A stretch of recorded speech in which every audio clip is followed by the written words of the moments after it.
The Sultan, who once held the throat of Europe in one hand and the wealth of the East in the other, has been reduced to a single pathetic function: a footstool.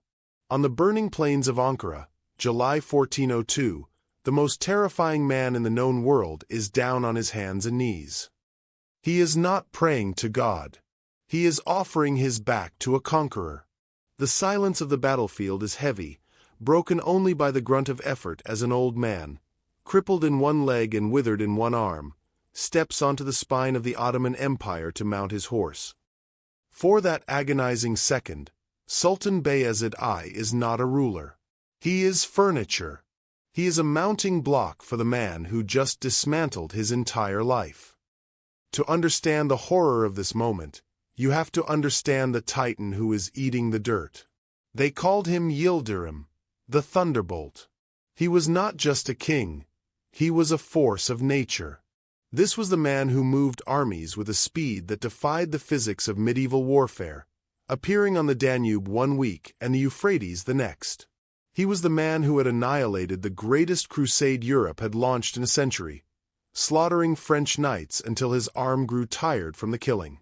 He was the shadow of God on earth, the man who swore he would ride his horse into Rome and feed it oats on the altar of St. Peter's. But the thunderbolt has struck the earth, and he will never rise again. The man standing on top of him is Timur. The West calls him Timur. He is 66 years old, a body wrecked by arrows and time, but possessed of a will that is colder than the grave. He has risen from the nameless steppes to become the architect of the apocalypse, building pyramids of 70,000 human skulls in the cities that defied him. He has come to Anatolia to do the impossible, to break the unbreakable Sultan. The footstool is just the opening act of the degradation. The chroniclers tell us that after this public display, Bayezid is stripped of his royal caftans and thrown into an iron cage. He is not locked in a dungeon. He is put on display. He becomes a traveling exhibit in Timur's court, wheeled out like a circus attraction. At night, while the conqueror feasts on gold plates, the Sultan is placed in the center of the hall, behind bars, forced to watch his own wife, the Serbian Princess Despina, serve wine to the barbarian warlords who destroyed his army. It is a humiliation so total, so absolute, that it feels less like a military defeat and more like a divine punishment. How does a man go from the throne of the world to an iron cage in a single afternoon? It is easy to blame the heat of the Anatolian sun. It is easy to blame the treachery of the Tatar cavalry who betrayed him mid-battle. But the catastrophe at Ankara was not an accident of fate. It was the mathematical result of unchecked pride. This is the story of a collision between two massive egos. It is a study of hubris, of insults hurled across continents, and of the blinding arrogance that turns victors into victims. Bayezid fell because he believed he was too high to be touched.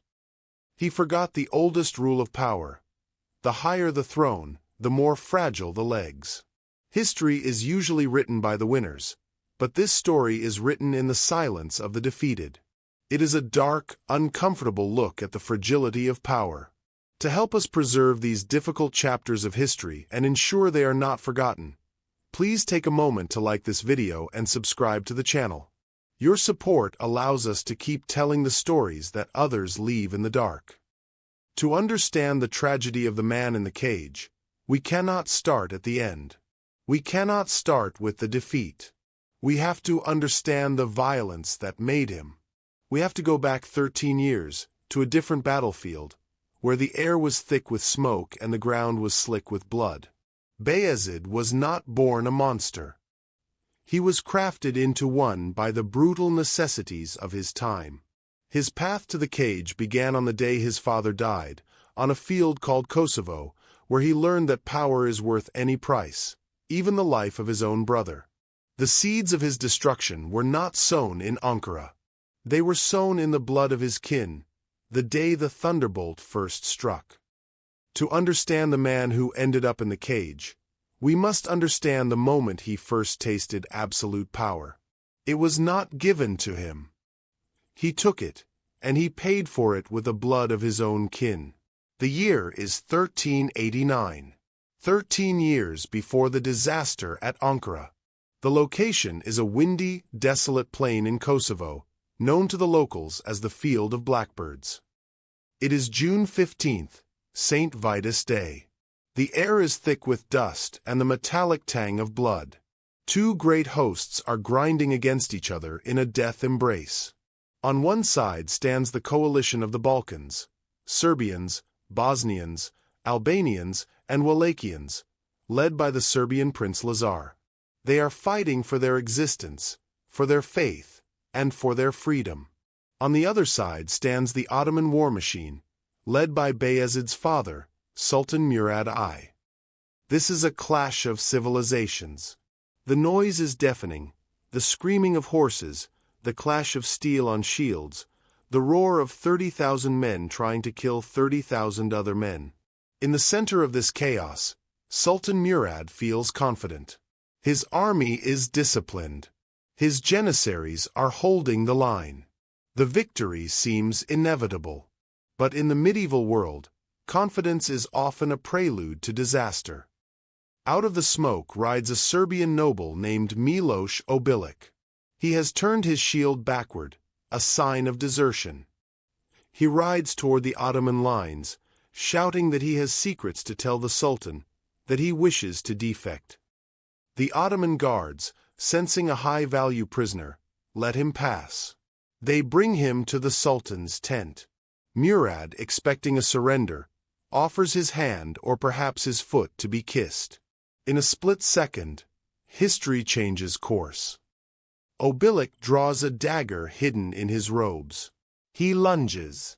He drives the blade into the Sultan's chest, ripping open the heart of the Ottoman Empire. The guards cut Obilić to pieces instantly, but it is too late.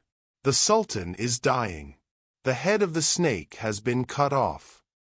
Panic threatens to dissolve the Ottoman army. In these days, an army fights for its king. If the king dies, the paycheck dies, the cause dies, and the structure collapses. If the news of Murad's assassination spreads to the front lines, the Ottomans will break. The Serbians will overrun them. The empire will end right here on the Field of Blackbirds. But the news does not go to the army. It goes to Bayezid. Bayezid is commanding the right flank. He is 29 years old, a seasoned warrior who has spent his youth fighting on the frontiers. He is in the thick of the combat, swinging his mace, directing the cavalry. A messenger fights his way through the melee, breathless, terrified. He whispers the news into Bayezid's ear: the Sultan is dead. Most men would freeze. Most sons would weep. A normal man would be paralyzed by grief or fear. Bayezid does not weep. He does not freeze. He calculates. He looks across the battlefield to the left flank. There, fighting bravely, is his brother, Yakub Shalebi. Yakub is older, popular with the troops, and a capable commander. In the Ottoman tradition, there is no law of primogeniture, the rule where the eldest son automatically inherits everything. In the culture of the steppes, succession is a free-for-all. It is survival of the fittest. Every son has an equal claim, and the throne belongs to the one who can seize it. Bayezid knows exactly what this means. If Yakub finds out their father is dead, he will claim the throne. The army will split into two factions. Civil war will erupt in the middle of a battle against the Christians. They will all die. Bayezid makes a decision that will define his soul and the soul of his empire for centuries to come. He decides that the state is more important than the family. He orders the messenger to keep his mouth shut on pain of death. He continues to command the right flank, driving the Serbians back, stabilizing the line. Then, with the battle still raging, he sends a summons to his brother on the left wing. The message is a lie. It is a masterpiece of deception. He tells Yakub that their father, the Sultan, wishes to consult with him on a new strategy to break the Serbian resistance.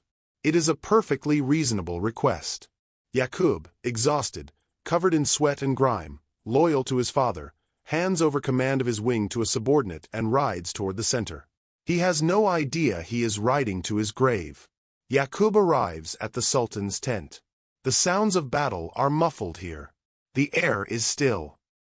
He dismounts, perhaps wiping the blood from his sword, expecting to see his father studying a map. He steps through the heavy flaps of the pavilion. He does not see his father.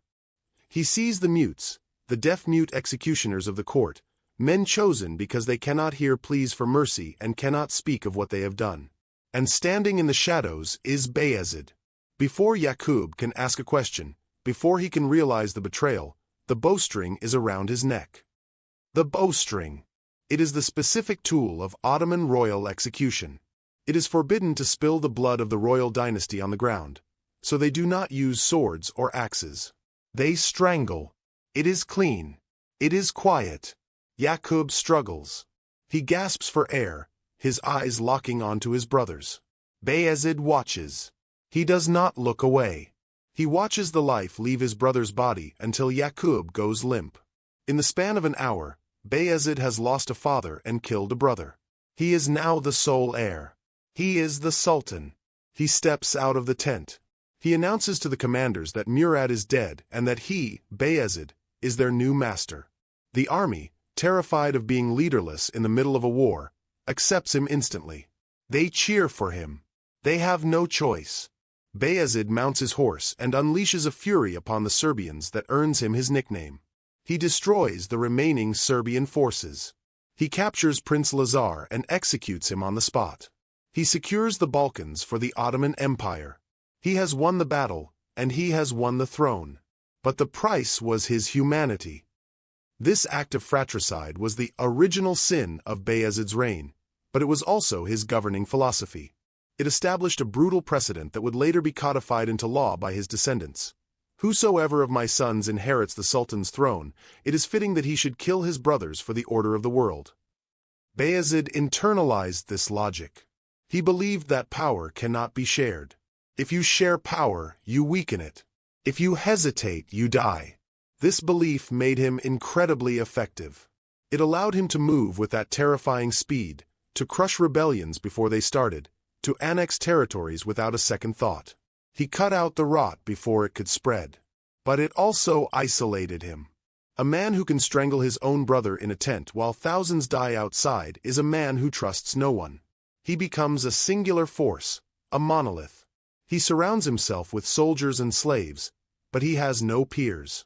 He has no family, only potential rivals.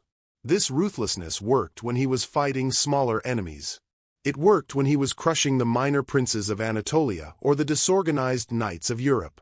But it created a blind spot.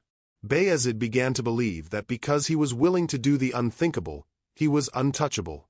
He mistook his lack of morality for an excess of genius. He thought he had cheated the rules of consequence. He thought he could build an empire on the foundation of a brother's corpse and never pay the bill. But history collects all debts eventually. By killing Yaqub, Bayezid removed the only person who might have tempered his ambition.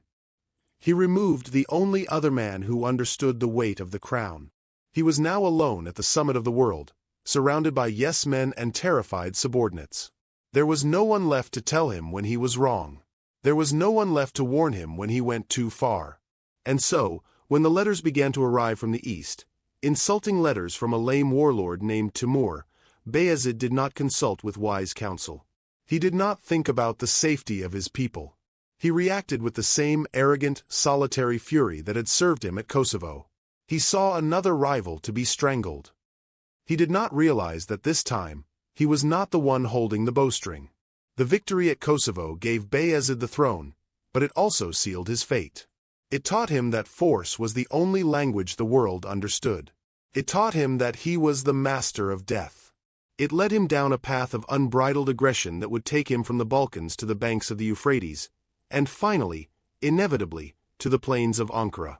He rose by the blood of his brother. He would fall by the pride that act instilled in him. They called him Yildirim. In Turkish, it means the thunderbolt. In history books, nicknames are often poetic flourishes added centuries later by romantic scholars. But for Bayezid I, the name was not poetry. It was a tactical report. It was a warning label. It described the defining characteristic of his reign and the terrified awe he inspired in both his enemies and his own soldiers. A thunderbolt is not just loud.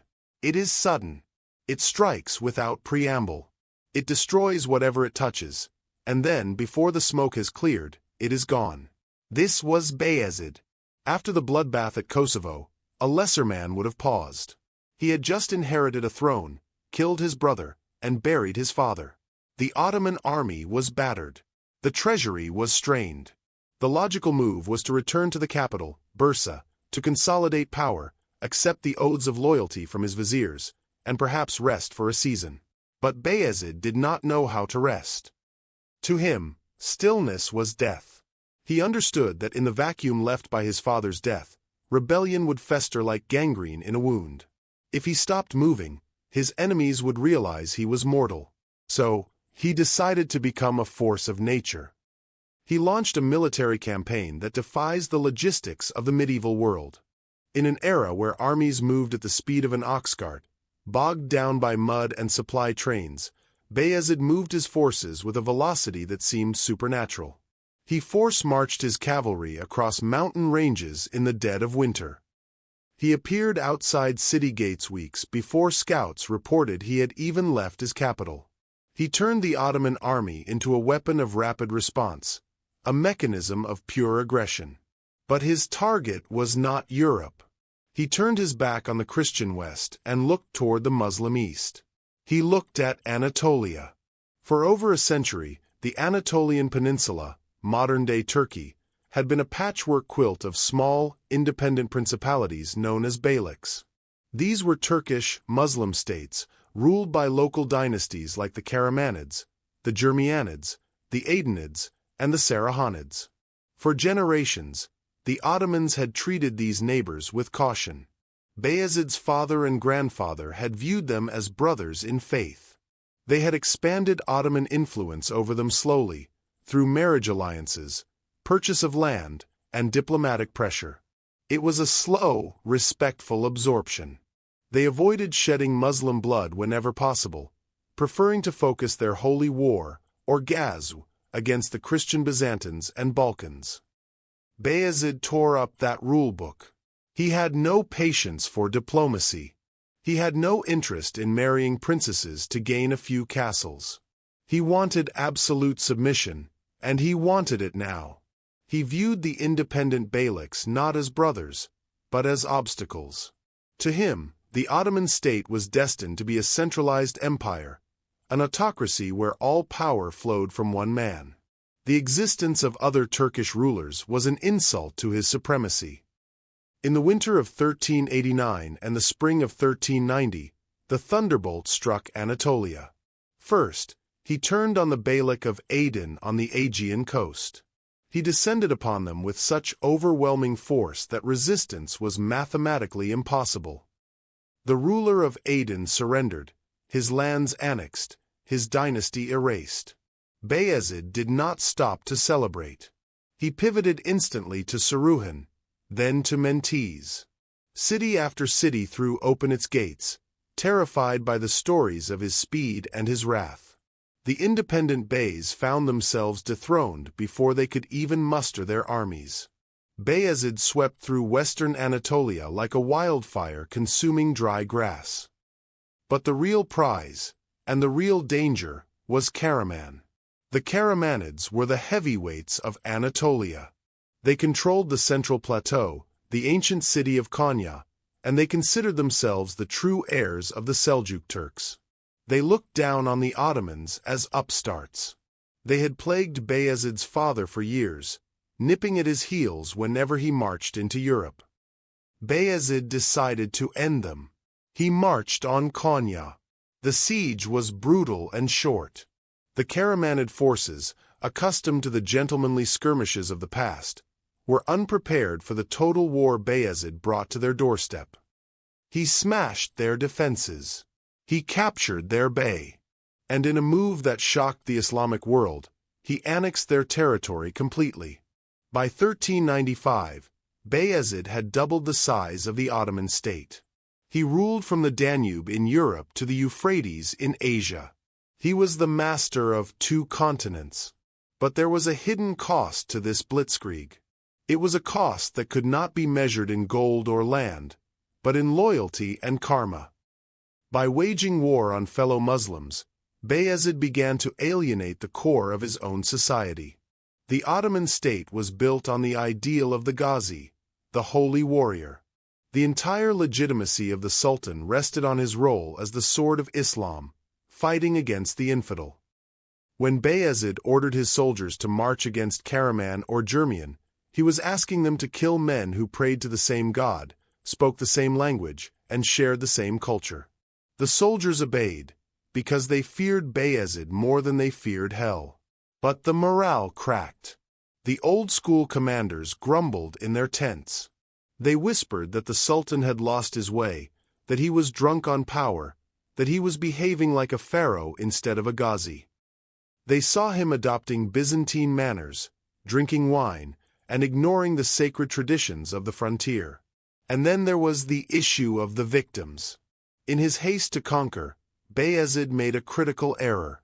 He was ruthless, yes, but he was not thorough. When he conquered the Beyliks, he stripped the ruling families of their lands and titles, but he often let the princes live. He drove them into exile. He created a diaspora of angry, dispossessed noblemen. The princes of Karaman, the beys of Aden, the lords of Germian, they did not just vanish into the ether. They fled. They took their families, their remaining wealth, and their burning hatred, and they went east. They were looking for a savior. They were looking for someone strong enough to punish the thunderbolt. They couldn't go to Europe. The Christians would never help them. They couldn't go to Egypt. The Mamluks were too passive.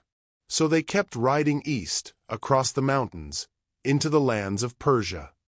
They arrived at the court of the one man who terrified the world even more than Bayezid did. They arrived in Samarkand. Imagine the scene. A group of ragged, desperate Turkish princes, kneeling on the rich carpets of a Central Asian palace. Before them sits Timur. He is listening.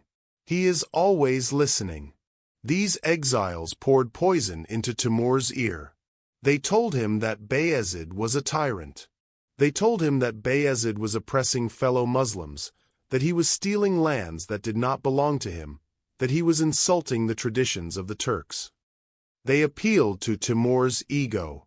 They called him the Lord of the Conjunction, the Supreme Khan. They begged him to restore justice. "You are the father of the Turks," they would say. "Will you let this upstart frontier captain disrespect the ancient families?" This was the seed of Bayezid's destruction. If Bayezid had been slower, if he had used diplomacy like his father, these princes would have remained his vassals. If he had been more brutal, like he was with his brother Yaqub, and executed them all, there would have been no one to complain to Timur. But Bayezid was caught in the middle, too aggressive to be loved, but not murderous enough to be safe. He thought these exiled princes were irrelevant. He thought they were ghosts of the past, powerless and pathetic. He did not realize that by driving them east, he was hand-delivering the casus belli, the justification for war, to his greatest rival. Back in Bursa, Bayezid felt invincible. He had united Anatolia. He was preparing to crush Constantinople. He felt the wind of destiny at his back. He did not hear the storm gathering in the east.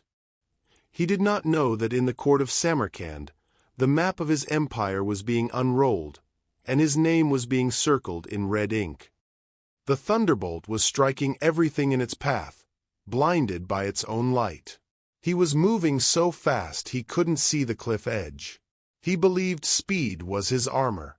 He believed that as long as he kept attacking, he could not be hurt. He was wrong. Speed can win a battle, but it cannot build a foundation. By crushing the Anatolian Beyliks, Bayezid had built an empire of glass, huge, impressive, and terrifyingly fragile. All it needed was one solid strike to shatter, and the hammer was already swinging. The road to the cage in Ankara was paved with gold, not dirt. To understand why Bayezid fell so hard, we have to look at how high he climbed. We have to look at the moment he convinced himself, and the world, that he was untouchable. The year is 1396. The location is the fortress of Nicopolis, the City of Victory, sitting on the banks of the Danube River in modern-day Bulgaria. 4 years, Europe had been watching the Ottoman advance with a growing, cold paralysis. They had seen the Balkans fall. They had heard the stories of the thunderbolt. King Sigismund of Hungary, the man whose kingdom sat directly in the path of the Ottoman steamroller, screamed for help. He told the courts of the West that if they did not stand together now, the Turks would be watering their horses in the Seine and the Rhine within a generation. The Pope issued a bull. The call for a crusade went out. But this wasn't a spiritual quest to reclaim Jerusalem. This was a desperate defensive action to save the backdoor of Europe. The call was answered by the flower of French chivalry. The Count of Nevers, John the Fearless, led a contingent of the wealthiest, most noble-blooded knights France had to offer. They were joined by the Knights Hospitaller from Rhodes, Teutonic Knights from Germany, and soldiers from England, Poland, and Bohemia. It was the United Nations of medieval warfare, a glittering host of heavy cavalry clad in the finest Milanese steel. But they had a fatal flaw. They were not an army. They were a parade. The French knights, in particular, viewed this campaign as a sport. They were young, incredibly rich, and disastrously arrogant. They arrived with cartloads of wine, silk tents, and their mistresses. They treated the march down the Danube like a hunting trip. They openly mocked their Hungarian allies. When King Sigismund, who had fought the Ottomans for years, warned them about Bayezid's tactics, about the speed of his light cavalry and the discipline of his infantry, the French laughed. The Constable of France famously declared, "If the sky were to fall, we would hold it up with our lances." They believed that courage was the only strategy they needed. They believed that a charge of heavy armored knights was an irresistible force of physics that no infidel could withstand. They were wrong. On September 25, 1396, the Crusaders stood before the walls of Nicopolis. Bayezid had arrived. He had force-marched his army from the siege of Constantinople, covering ground at breakneck speed, arriving before the Crusaders even knew he was in the country. The battle that followed was a masterclass in the difference between vanity and warfare. King Sigismund proposed a sensible plan: send the light infantry in first to absorb the shock of the Ottoman skirmishers and save the heavy French knights for the decisive blow. The French were insulted. They refused to march behind peasants. They demanded the honor of the vanguard. They wanted the glory of the first charge. Without waiting for orders, the French knights spurred their horses. 6,000 armored men thundered across the plain. It must have been a terrifying sight, a wall of steel moving at 30 miles an hour. They smashed into the Ottoman front line, the Akinjis, the light irregular cavalry. The Akinjis did exactly what they were trained to do. They broke. They scattered. They fled. The French cheered. They thought the battle was won. They chased the fleeing Turks up a hill, their horses breathing hard, their formation loosening. They crested the ridge, expecting to see the backs of a routed army. Instead, they saw the trap. Waiting on the other side of the ridge were stakes, sharpened wooden poles driven into the ground at chest height, angled toward the enemy. And behind the stakes stood the Janissaries, the Sultan's elite infantry. They didn't run. They didn't flinch. They just waited. The French horses, exhausted from the uphill charge, crashed into the stakes. The momentum died instantly. The Janissaries opened fire with volleys of arrows. The knights were thrown from their saddles. Men who had spent fortunes on their armor were now wallowing in the mud, weighted down by 60 pounds of steel, trying to stand up while agile Ottoman infantry swarmed them with maces and axes. The French were slaughtered. The Count of Nevers was captured. The rest were cut down where they stood. But the battle wasn't over. King Sigismund and the main Hungarian army arrived late, struggling to catch up to the impulsive French. They fought bravely, but Bayezid had held back his reserves. At the critical moment, he unleashed his Sipahis, his heavy cavalry, from the flanks. The Crusader army was encircled. Panic set in. The Danube was at their backs. Thousands drowned trying to swim to the Venetian ships waiting in the river. Sigismund barely escaped with his life on a fishing boat. The crusade was effectively erased. But the true horror of Nicopolis didn't happen during the fighting. It happened the next morning. Bayezid toured the battlefield. He saw the cost of his victory. Thousands of his best soldiers lay dead, killed by the initial French charge. He saw the body of a favorite commander. His grief turned into a cold, volcanic rage. He decided that the rules of war no longer applied. He would send a message to Europe that they would never forget. He ordered the prisoners to be brought before him. There were thousands of them, French, English, German, Hungarian. Bayezid sat on a folding chair, or perhaps a rock, staring at the long lines of bound men. He ordered his officers to separate the captives. The very highest nobility, the Count of Nevers and 20 or so of the wealthiest lords, were pulled aside. They were worth a fortune in ransom. They were spared. For the rest, the minor knights, the squires, the foot soldiers, there was no mercy. The executioners began their work. It was not quick. It was industrial. The prisoners were marched forward in groups. They were beheaded, or their throats were slit, or they were clubbed to death. The ground turned into a slurry of mud and red clay. Bayezid forced the spared French nobles, including the Count of Nevers, to stand beside him and watch. He wanted them to see the death of their entire generation. The killing went on for hours. It started in the early morning and continued until the sun began to dip low in the sky. It is said that Bayezid eventually called it off only because his own officers begged him to stop, sickened by the sheer volume of death. By the time silence fell over Nicopolis, between 3,000 and 10,000 men had been executed in cold blood. This was the slaughter of the chivalry. Bayezid then did something that revealed the absolute depths of his arrogance. When he released the Count of Nevers to go back to France to collect the ransom, the Count, humiliated and terrified, swore an oath that he would never lift a sword against the Sultan again.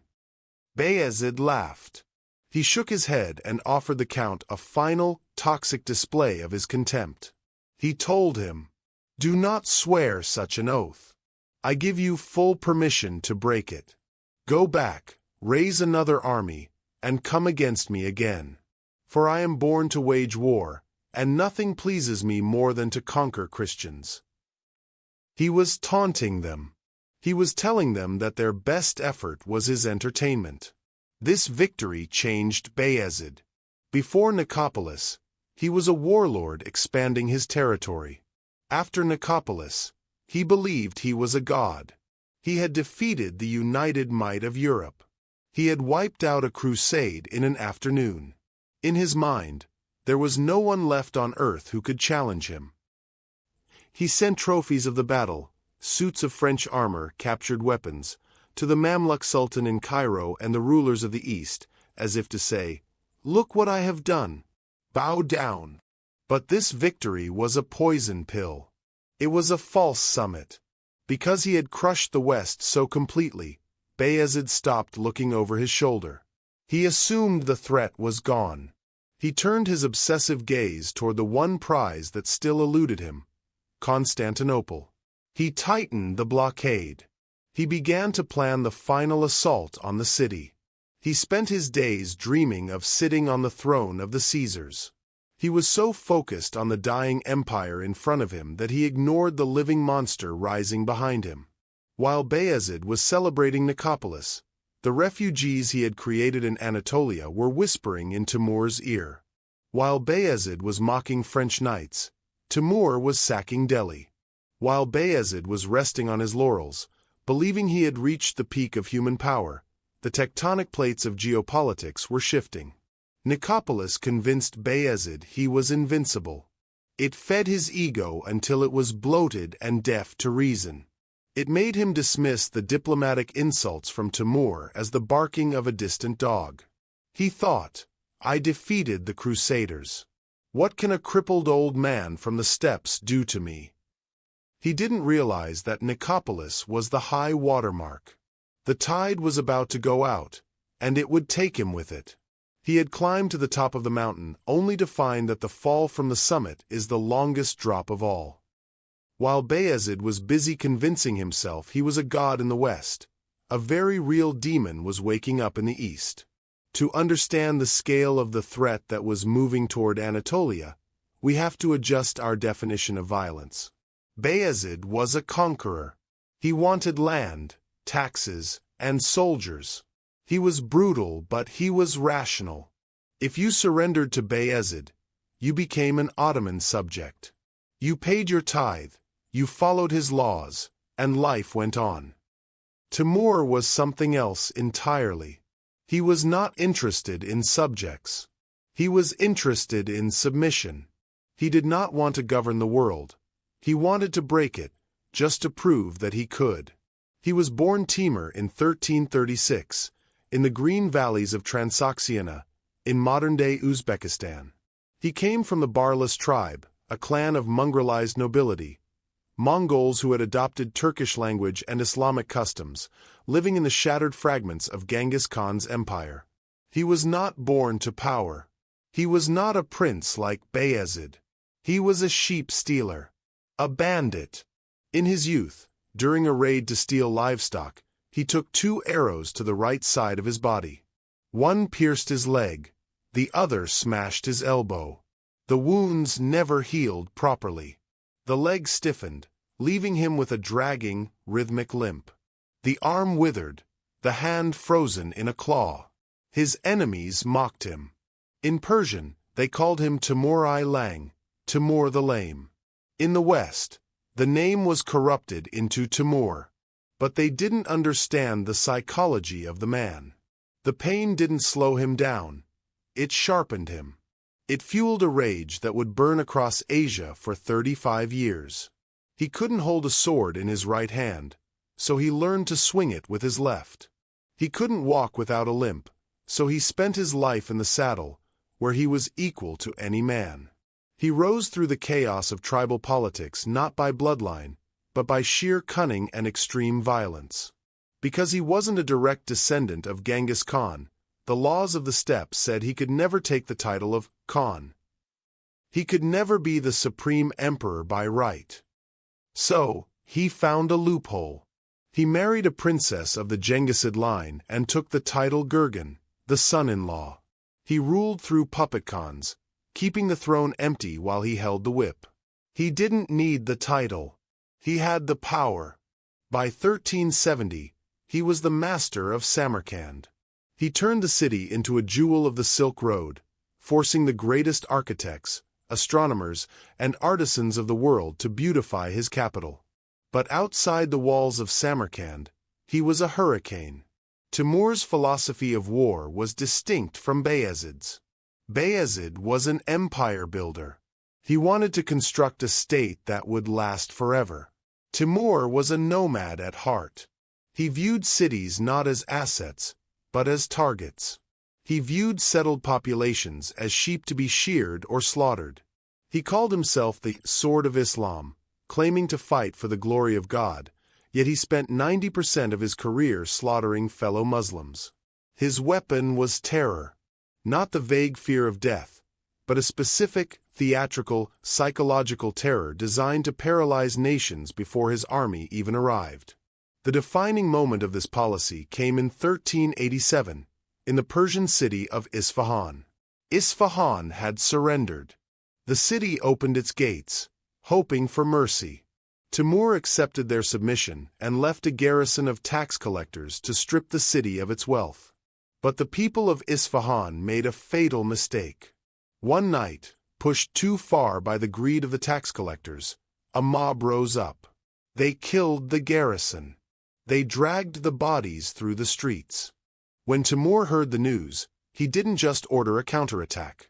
He ordered an extermination. He marched his army back to Isfahan. He told his commanders that he did not want money. He did not want slaves. He wanted heads. He set a quota. Every soldier in his army, and there were tens of thousands of them, was required to bring back a severed head. If they failed, they would lose their own. The chroniclers tell us a story that sounds like a nightmare. The soldiers were so desperate to fill their quotas that they began buying heads from each other. At first, a severed head cost 20 dinars. By the end of the day, the supply was so high that the price dropped to half a dinar.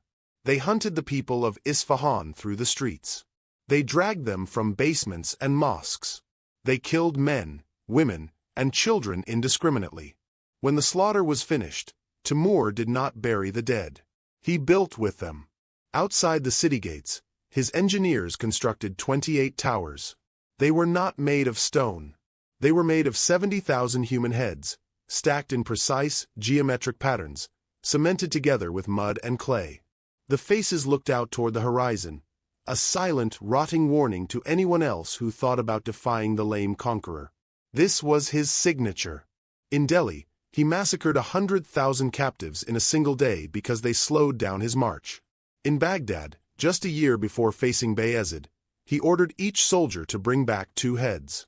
The Tigris River ran red for miles. He destroyed the irrigation systems of Mesopotamia so thoroughly that the region, which had been the breadbasket of civilization for 4,000 years, did not recover for centuries. He weaponized architecture. He built towers of skulls in Aleppo, in Damascus, in Tikrit. He wanted the world to know that resistance didn't just mean defeat, it meant erasure.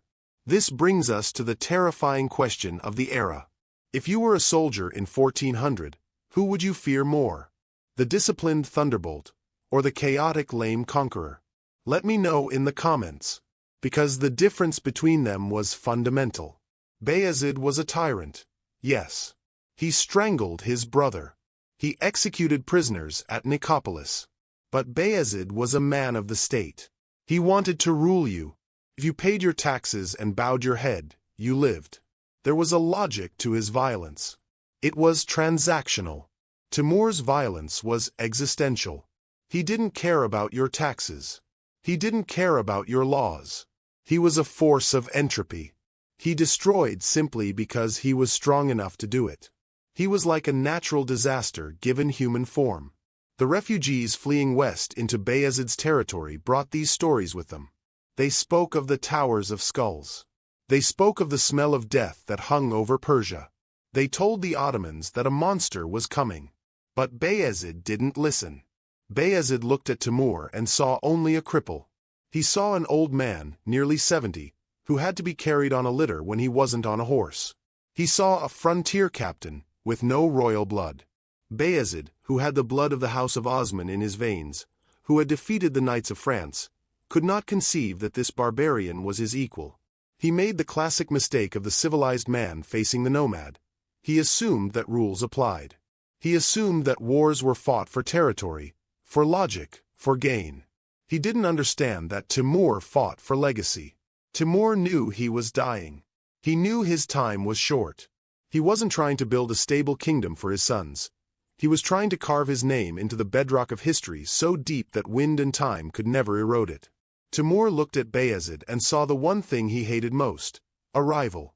Timur had spent 30 years proving he was the greatest conqueror since Genghis Khan. And now, here was this upstart in the West, this thunderbolt, claiming to be the sword of Islam? Here was this man protecting the enemies Timur had chased out of Persia? It was personal. In 1400, Timur turned his army west. He didn't rush like Bayezid. He moved with the terrifying, inexorable slowness of a glacier. He wintered in the pastures of Azerbaijan, letting his horses grow fat on the grass, letting his men rest. He gathered intelligence. He sent spies into Anatolia to map the water sources, the roads, the loyalties of the local tribes. He knew Bayezid's army was made up of disparate parts, Christian vassals, Janissaries, and the troops of the recently conquered Anatolian beyliks. Timur knew that an army held together by fear is brittle.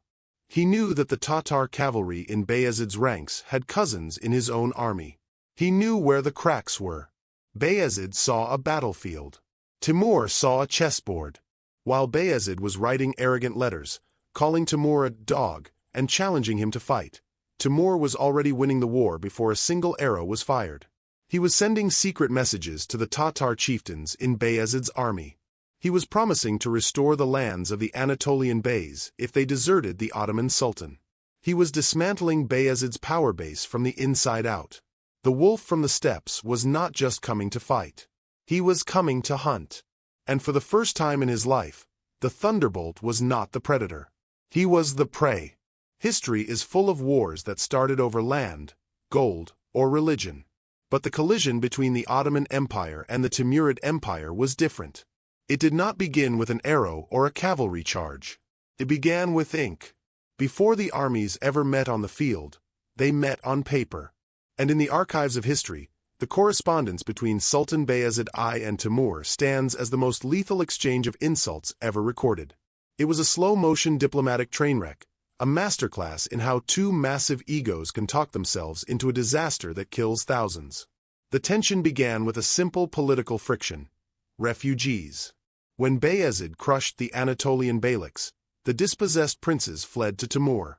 Conversely, when Timur steamrolled through Persia and Iraq, the rulers he defeated, specifically Kara Yusuf of the Black Sheep Turkomans and Sultan Ahmed Jalahir of Baghdad, fled west to Bayezid. These men were not just guests, they were loose ends. As long as they lived, they were threats to the legitimacy of the conquerors. Timur wanted his enemies back. He sent envoys to Bursa with a letter that was, on the surface, diplomatic. But underneath the flowery Persian script, it was a threat. He wrote to Bayezid not as an equal, but as a superior addressing a subordinate. He called Bayezid a frontier captain, a minor warlord doing good work for Islam on the edges of the civilized world. He praised Bayezid's war against the Christians but reminded him that the real power lay in the east. "Do not be misled by your little victories against the infidels," Timur wrote. "Know your station. Hand over the fugitives Kara Yusuf and Ahmed Jalahir. If you do not, you will bring the storm upon yourself. Do not try to fight the elephant when you are but an ant." It was a calculated humiliation. Timur was essentially patting Bayezid on the head and telling him to stay in his lane. Bayezid was the wrong man to patronize. This was the thunderbolt. He had just annihilated a crusade. He believed he was the greatest warrior on earth. He read Timur's letter and flew into a blind rage. He didn't just refuse the request, he incinerated the diplomatic bridge. Bayezid's reply was a verbal assault. He called Timur a thief, a cripple, and a rabid dog. He mocked Timur's lineage, pointing out that while he, Bayezid, was a legitimate sultan, Timur was just a bandit who had stolen a throne. But then, Bayezid went too far. He broke the ultimate taboo of Islamic diplomacy. He insulted Timur's harem. In one infamous letter, Bayezid wrote, "If I ever flee from your armies, may my wives be divorced from me 3 times. But if you do not have the courage to meet me in battle, may your wives be divorced from you 3 times. In the conservative culture of the 14th century, bringing a man's wives into a political dispute was an unforgivable obscenity. It was a declaration that honor could only be restored with blood. When Timur read those words, the time for negotiation ended.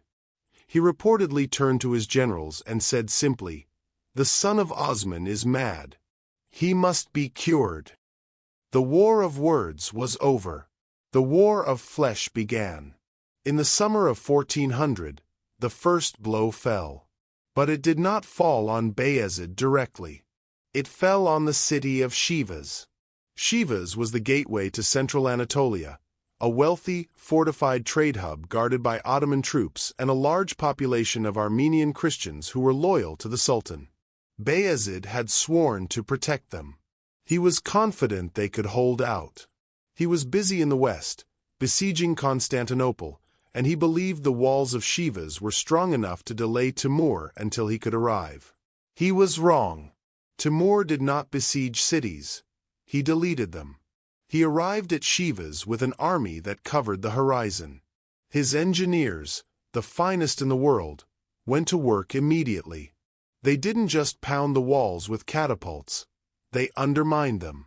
They dug tunnels beneath the foundations, propped them up with wooden beams, and set them on fire. The walls of Shivas didn't crumble. They sank. The defenders looked out and saw the earth swallowing their fortifications. Panic set in. The governor of the city, Bayezid's own son, realized that resistance was suicide. He sent out envoys to negotiate a surrender. Timur made them a promise. It was a specific, legally binding vow, sworn on the Quran.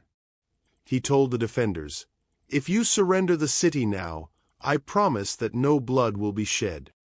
Relieved, the garrison opened the gates. The Ottoman soldiers and the Armenian defenders laid down their weapons. They believed they had saved their lives. They did not understand that they were dealing with a lawyer as well as a butcher. Timur entered the city. He separated the Muslims from the Christians. The Muslim soldiers were enslaved or recruited. But for the 4,000 Armenian defenders who had manned the walls, Timur had a special plan. He ordered his soldiers to dig trenches. Deep, long pits in the hard Anatolian earth. He then ordered the Armenians to be thrown into the pits. They were bound, hand and foot. They were alive. They were screaming. Timur gave the order to fill the trenches. His soldiers shoveled the dirt back in. The dust rose. The screams were muffled, then silenced, as tons of heavy soil crushed the life out of 4,000 men. Timur stood by and watched. When it was over, he turned to his generals. He pointed out that he had kept his word. He had promised that no blood would be shed. And indeed, not a single drop of blood had been spilled on the ground. They had died by suffocation, by the crushing weight of the earth. It was a loophole of demonic genius. It sent a message to every other city in Anatolia.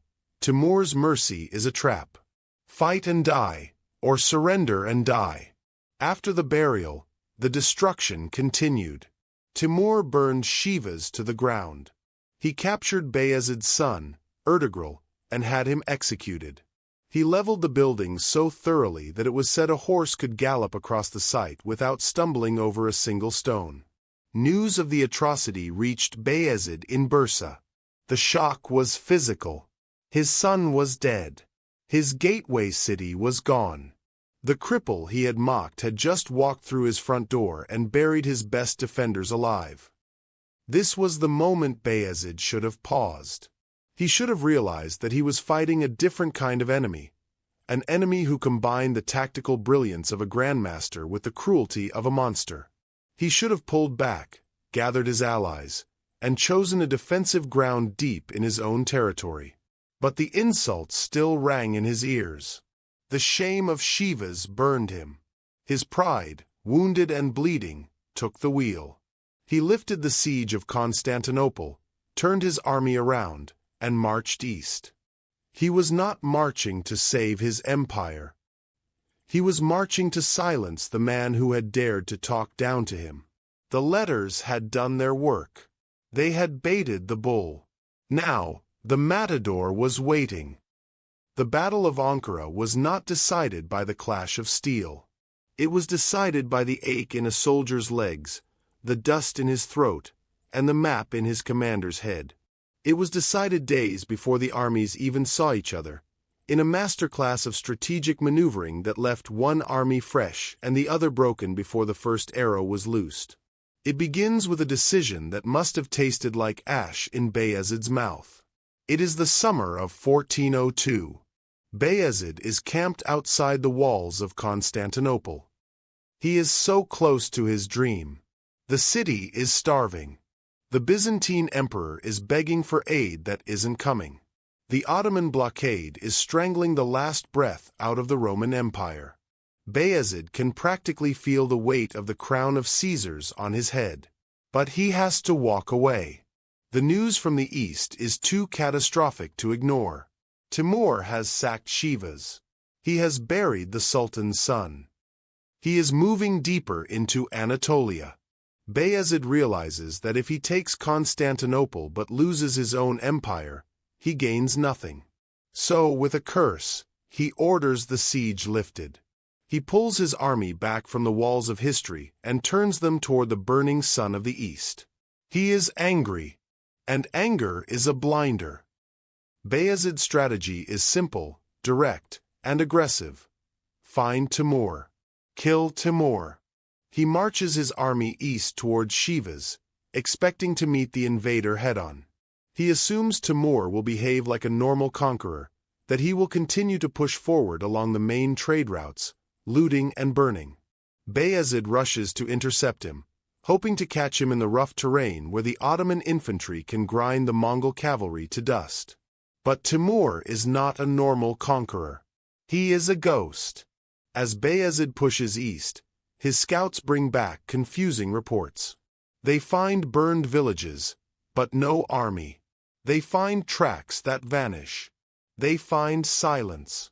For days, the Ottoman army marches through the heat, chasing a phantom. Bayezid pushes them hard, believing he is closing the net. He isn't closing the net. He is walking into an open door while the burglar climbs in through the window. Timur has done the unthinkable. While Bayezid is charging east, Timur has swung his entire army, nearly 140,000 men, thousands of horses, and dozens of war elephants, to the south and west. He moves them through difficult, uninhabited mountain passes that no army is supposed to be able to cross. He circles completely behind Bayezid. While Bayezid is hunting for him in the east, Timur emerges in the west, deep in the Ottoman rear. He appears behind the Ottoman army, effectively cutting Bayezid off from his capital, his supplies, and his retreat. The intelligence failure is total. Bayezid only realizes what has happened when messengers arrive, terrified and exhausted, to tell him that Timur is not in front of him, he is behind him. And worse, Timur is currently besieging the city of Ankara. Ankara is a vital fortress. It is the heart of Anatolia. If it falls, the Ottoman logistical spine snaps. Bayezid is furious. He has been tricked. He has been made to look like a fool on the world stage. In a rage, he orders his army to turn around. They have just marched hundreds of miles east. Now, without rest, they must march hundreds of miles back west. This is the march to ruin.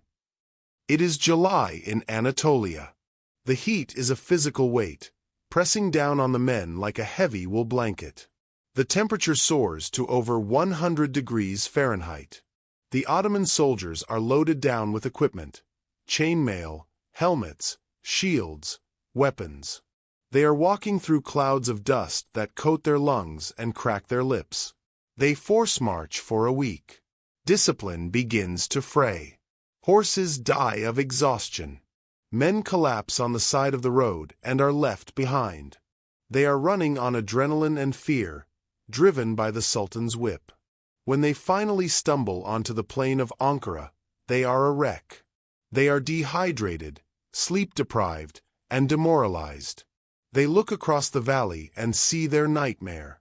Timur is already there. He has been there for days. His army is rested. They have set up a fortified camp. They have dug defensive trenches. But most importantly, Timur has weaponized the landscape itself. The plain of Ankara is dry, but it is fed by a single major water source, the Kubik Creek. Water is the fuel of medieval warfare. You can fight without food for a day, but you cannot fight in the summer heat without water for an hour. Timur knows this. He has taken the high ground near the creek. He has ordered his engineers to build dams and diversion channels upstream. When the Ottoman soldiers arrive, their tongues swollen, their canteens empty, looking desperately for the river they know should be there, they find nothing. The creek bed is a muddy trickle. Timur has stolen the water. Bayezid is forced to camp on the lower ground, the frying pan of the plateau. His men have to dig desperate wells in the dry soil, finding only brackish, muddy sludge. Across the field, they can see the Timurid army watering their horses, washing themselves, and drinking their fill. It is a psychological torture as potent as any weapon. Before the battle even starts, the Ottomans are dying of thirst. Bayezid has one card left to play: his deployment. If he can arrange his troops correctly, perhaps the discipline of the Janissaries can overcome the exhaustion and the thirst. He sets up his line of battle. In the center, he places his most loyal troops, the Janissaries and the elite household cavalry. These are the professionals. They will hold the line against anything. He takes command of this center himself, flanked by his sons. But on the wings, he makes a fatal error. On the right flank, he places the Serbian heavy cavalry, led by his brother-in-law, Stefan Lazarevic. These are excellent fighters, loyal and heavily armored. They are a solid choice. But on the left flank, Bayezid places the Anatolian levies and the Tatar auxiliaries. This decision is the final nail in his coffin. The Anatolian levies are the soldiers from the Beyliks Bayezid conquered just a few years ago, the men from Aydin, Jermian, and Saruhan. These are men whose fathers were exiled by Bayezid. They are fighting for the Ottomans not out of love, but out of fear. And across the field, in Timur's camp, they can see the banners of their old masters, the exiled princes who fled to Timur. They are looking at their true lords standing next to the enemy. And the Tatars? The Black Tatars are nomads. They are culturally and ethnically closer to Timur's Mongols than to the Ottoman Turks. For months, Timur's spies have been whispering to them, "Why do you fight for this Ottoman tyrant? He treats you like slaves. Come to Timur. We are your blood. We are the Golden Horde. Join us and you will be rich. Stay with him and you will die of thirst." Bayezid is blind to this. He assumes that because he is the Sultan, his orders will be obeyed. He assumes a soldier is a machine that functions until it is broken. He places the most unreliable units in his army on the most critical flank, trusting them to protect his center. So, the stage is set. The Ottomans are tired. They are thirsty. They have been outmaneuvered, outmarched, and outsmarted. Their leader is fighting a war of ego, while his enemy is fighting a war of intellect. The Ottoman left flank is a ticking time bomb of treason waiting to explode. As the sun rises on the morning of July 28, 1402, Bayezid looks out at the enemy host. He sees the war elephants towering like gray castles. He sees the endless sea of horse archers. He believes he can still win. He believes the thunderbolt acts on its own rules. He does not realize that he has already lost. The checkmate happened days ago, on a map in a tent, when a cripple decided to turn south while a sultan marched east. The battle today is just the paperwork. The execution is already confirmed. The sun rises over the plain of Ankara like a hostile eye. It is July 28, 1402. The heat is already rising, shimmering off the hard-baked earth, promising a day of furnace-like intensity. 200,000 men stand facing each other. On one side, the tired, thirsty, and desperate army of the Ottoman Sultan. On the other, the fresh, well-watered, and terrifyingly vast horde of the Timurid Empire. The silence before a battle is a heavy, suffocating thing. It is the sound of thousands of men praying, checking their saddle girths, and tightening their grip on their spears. It is the sound of fear held in check by discipline. Then the drums begin. Timur's war drums are legendary, huge, thundering instruments mounted on camels, beating out a rhythm that shakes the ribcage. The sound rolls across the valley, a low-frequency dread that signals the end of the waiting. Bayezid, mounted in the center with his Janissaries, gives the nod. The trumpets flare. The Battle of Ankara begins. It starts with the skirmishers.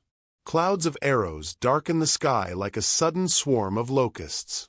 The Ottoman light cavalry, the Akinjis, ride out to harass the enemy lines, looking for weak points. But there are no weak points. Timur's line is a wall of iron. The real disaster begins on the Ottoman left flank. This is where Bayezid stationed the Anatolian levies and the Black Tatars. It is the soft underbelly of his formation, and Timur knows it. As the Ottoman left wing advances, a strange ripple goes through the ranks. It is not the chaotic movement of a charge. It is the calculated movement of a mutiny. At a prearranged signal, perhaps a specific flag raised in the Timurid lines, or a horn blast, the Black Tatars stop. They lower their spears. They turn their horses. For a moment, the Ottoman commanders are confused. Are they retreating? Are they repositioning? Then, the Tatars notch their arrows and fire. But they do not fire at the enemy. They fire into the backs of the Ottoman soldiers standing next to them. It is a betrayal of breathtaking scale. In seconds, 18,000 men switch sides. They tear off the Ottoman insignias and join their cousins in the Timurid army. The Ottoman left flank doesn't just break, it dissolves. It is an instant amputation. The loyal troops on that wing find themselves fighting two enemies at once, the Timurids in front of them and their own allies behind them. Panic spreads like a virus. The soldiers from the Anatolian Beyliks, the men from Jermian and Aden, see the banners of their old exiled masters rising in Timur's ranks. They see the Tatars switching sides. They realize the battle is lost before it has truly begun. They throw down their Ottoman shields and run toward Timur, begging for mercy, or they turn their swords on the Sultan's officers. Bayezid watches from the center as a third of his army evaporates. He sees his left wing collapse into a chaotic brawl of treason. He is screaming orders, but the noise of the betrayal drowns him out. The flank is gone. The Ottoman center is now exposed, naked to the enemy. And then, Timur plays his trump card. From the dust of the Timurid center, gray shapes emerge. They are massive, moving fortresses. The war elephants. Timur had brought 32 of these beasts all the way from India. They are armored in chainmail and plate. Their tusks are tipped with poisoned iron swords. On their backs, they carry towers filled with archers and naphtha throwers, men hurling pots of Greek fire. To the Ottoman horses, who have never seen or smelled an elephant, these creatures are monsters from hell. The scent of the elephants sends the Ottoman cavalry into a frenzy of terror. Horses rear and throw their riders. They refuse to charge. The discipline of the Sipahis shatters. The elephants plow into the Ottoman lines with the force of an avalanche. They toss men into the air with their trunks. They trample the infantry underfoot, turning the front lines into a red paste. The archers in the towers rain death down from above, picking off officers with impunity. It is industrial slaughter. The psychological impact is devastating. The Ottoman army, already shaken by treason, looks at these unstoppable beasts and loses its will to fight. But amidst this collapse, there is one island of resistance. The Serbian Knights. On the right flank, Stefan Lazarevic, the Sultan's brother-in-law, fights with a fury that earns him the respect of history. His heavy cavalry, encased in black steel plate, charges again and again. They smash through the Timurid lines, cutting a path deep into the enemy formation. They are fighting not for victory. Victory is impossible now, but for honor. Stefan sees the trap closing. He sees the left wing gone. He sees the elephants crushing the center. He fights his way to Bayezid. He screams at the Sultan, begging him to flee while the corridor is still open. The battle is lost, my lord. Save yourself. We can retreat to the mountains. But Bayezid is frozen in his own hubris. He is the thunderbolt. He does not run. He cannot comprehend that his destiny ends here. He refuses to leave. He believes that his janissaries, his invincible sons of the core, can still turn the tide. Stefan, realizing the Sultan is mad with pride, wheels his horse and leads his remaining knights off the field to save his own men. He covers the retreat of Bayezid's eldest son, Suleiman, saving the Ottoman dynasty from total extinction. Bayezid is left alone. The Timurid army closes in like a noose. The circle tightens. The Ottoman army has been reduced from a fighting force to a mob, and finally, to a single, desperate knot of men on a hill called Cattle Teep. This is the last stand. Bayezid stands at the top of the hill with his janissaries and his elite guard. There are perhaps 300 of them left. They are surrounded by tens of thousands of Timur's wolves. The heat is unbearable. Their throats are parched, their tongues swollen in their mouths. There is no water. There is only dust, blood, and the sun. But the janissaries do not run. They form a shield wall around their sultan. They fight with the desperate, savage courage of men who know they are dead. They repel wave after wave of attackers. The bodies of Timurid soldiers pile up at the base of the hill, creating a ramp of flesh. Bayezid himself is fighting. The Sultan, the emperor, is no longer issuing orders. He is swinging a heavy mace. He is covered in sweat and gore. He fights like a demon, smashing skulls, breaking limbs, roaring defiance at the ocean of enemies rising to drown him. 4 hours, they hold the hill. It is a display of martial prowess that even Timur watches with begrudging admiration. But courage cannot defeat arithmetic. The sun begins to set. The arrows run out. The janissaries drop one by one, exhausted, dehydrated, bleeding from a dozen wounds. The shield wall cracks. The Timurid soldiers swarm up the hill. They do not want to kill the Sultan. Timur has given strict orders to take him alive. A king is worth more as a trophy than a corpse. Bayezid tries to break out. He mounts a horse, perhaps a fresh one brought by a loyal slave, or perhaps a captured one. He spurs it down the hill, swinging his mace, trying to cut a path to freedom. He smashes through the first line of encirclement. He smashes through the second. For a heartbeat, it looks like the thunderbolt might escape. But fate is cruel. His horse is struck. An arrow, a spear, or perhaps just sheer exhaustion causes the beast to stumble. It crashes to the ground, throwing the Sultan into the dust. Before he can rise, the net falls. Dozens of hands grab him. He struggles, thrashing, striking out, but he is buried under the weight of bodies. They strip him of his mace. They pin his arms. They bind his wrists with rough rope. The noise of the battle begins to fade. The screams die down. The dust settles. The soldiers drag him to his feet. He is panting, his chest heaving, his robes torn and filthy. He looks around. His army is gone. His sons have fled. His brother-in-law is gone. The hill is covered in the corpses of his best friends. The masterpiece of destruction is complete.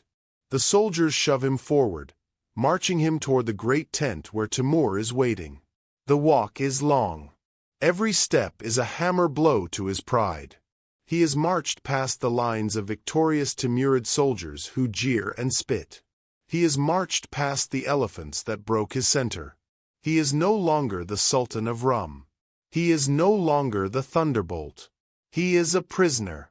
As the sun dips below the horizon, casting long shadows across the corpse-strewn plain of Ankara, the era of Ottoman invincibility ends. The man who dreamed of conquering Rome is now just another captive in the train of a nomad warlord.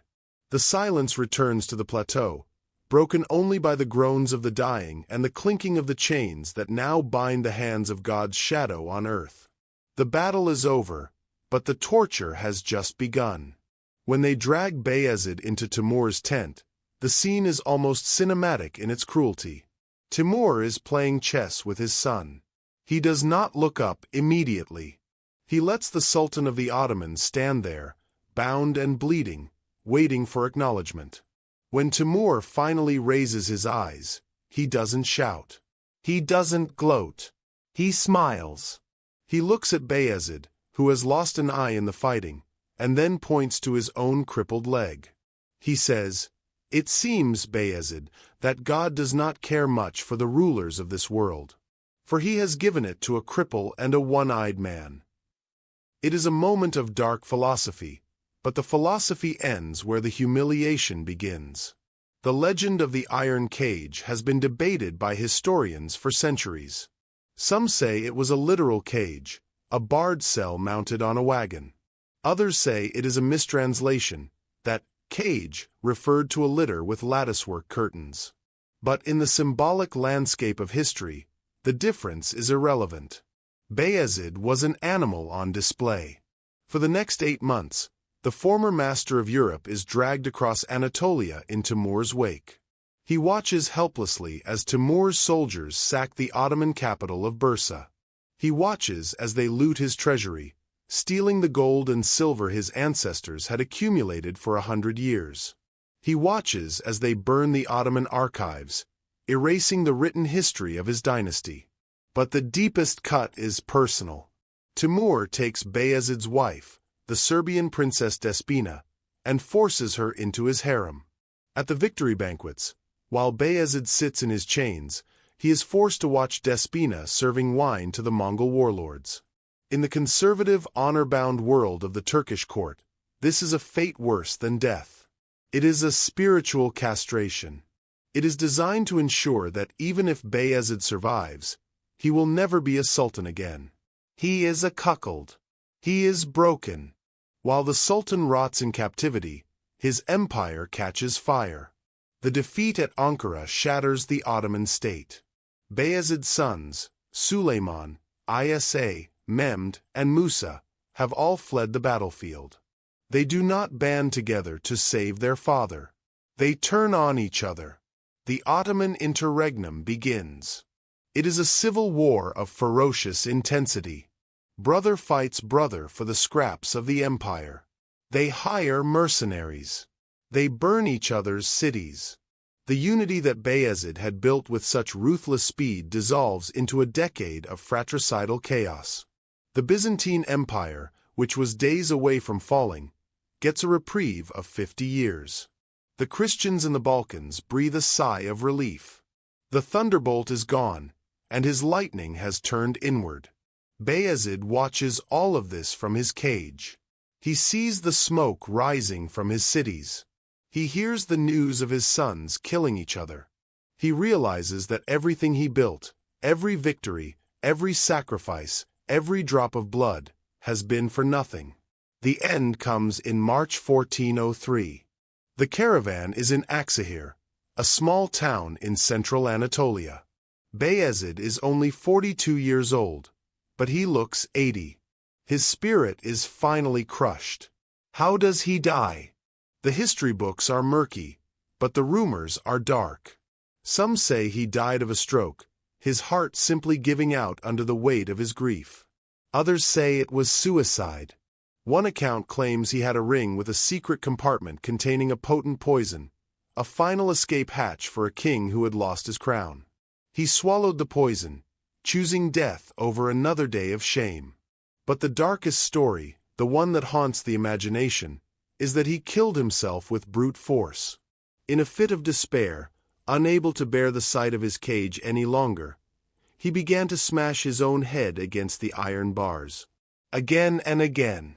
A frantic, bloody attempt to batter his way out of this life.